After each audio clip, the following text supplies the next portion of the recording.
I feel like Olivia is one of those stories that is going to stick with me. She's such a spectacular person. She has an incredible heart, and she was such a fighter. She's different. You know, we get a lot of patients that come and go, and I like to look back on her and her story. A case like Olivia's, her faith, the amount of recovery that she made, like I said, a miraculous story. There's no doubt about it. Large emergency response outside of Holland Hospital. One of the victims is a 22-year-old nurse employed at Holland Hospital. Me and my boyfriend were just gonna hang out. Basically, we were walking on a sidewalk, not even crossing a street, and we were hit by a car going 70.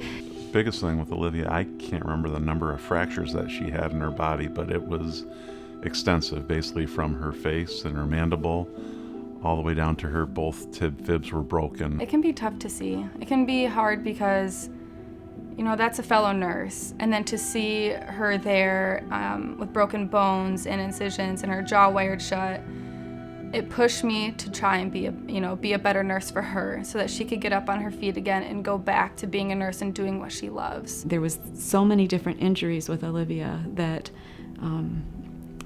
it was difficult to know what to focus on at any given time, and I think I appreciate the most that they kept trying to figure out something. I mean, I had all the therapies, like I had so many different traumatic injuries and stuff, and so I went through all the therapy. So I had physical therapy, occupational therapy, speech therapy, they worked with pool therapy, music therapy, lots of different things, and like something I appreciated so much is like the creativity of all the different therapists too.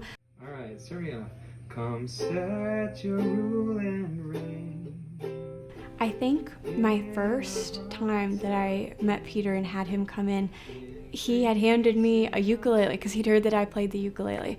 And I don't know how I did it because, again, with the brain injury, I wasn't fully processing. You know, I wanted to do something that was accessible to her as a way for us to establish a little bit of rapport at the beginning because she was capable of doing so little physically. I mean, I sat there with tears in my eyes because she played and she reached for each note. It blows my mind that you know all these chords. It's so cool. Does it feel good? Oh, I can tell. You seem so happy. That was just really special to show her what she could still do. You know, out of all the things that she couldn't do yet, this was something she still could do. Everybody knew our Liv was coming back to us. I mean, we knew we had a long road ahead, but the music, it woke her up.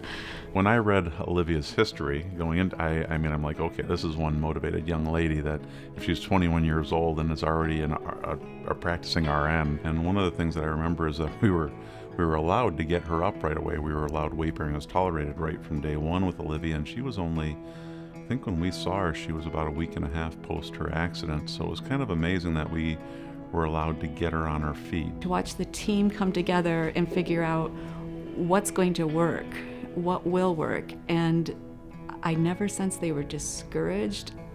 They just kept trying new resources. No matter what didn't work, they kept trying. The pool therapy was definitely a huge turning point. When you're in a warm therapy aquatic environment, you see a lot of bigger gains than you do on land. So getting her to ambulate and walk for her first steps in the pool was pretty spectacular. I think that was a moving moment for everyone. She didn't worry about the past, she didn't worry about the future, and she worked on today as she could with what she was given for the day. And she progressed day after day after day, and in the end, it worked. It showed. We had quite a group around us, and to see their excitement for what they had accomplished, we were bold that we know that her healing is from God, but we know that Mary Freebed played a huge role into it. I remember waking up and being just so excited, like thinking the day has come, like this has been such a long journey, and just having that excitement just fill my heart. The anticipation of that alone, I knew it was gonna get me. Like I just felt emotional from the get-go, and she came around the corner with her walker.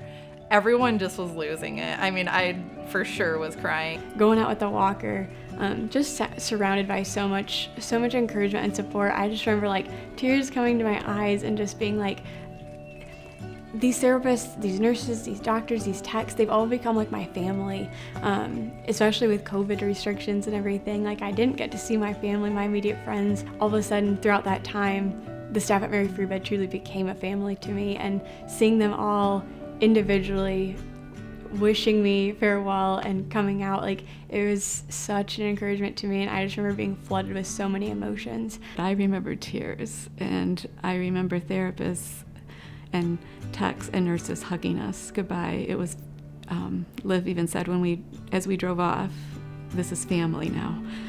We have a new family.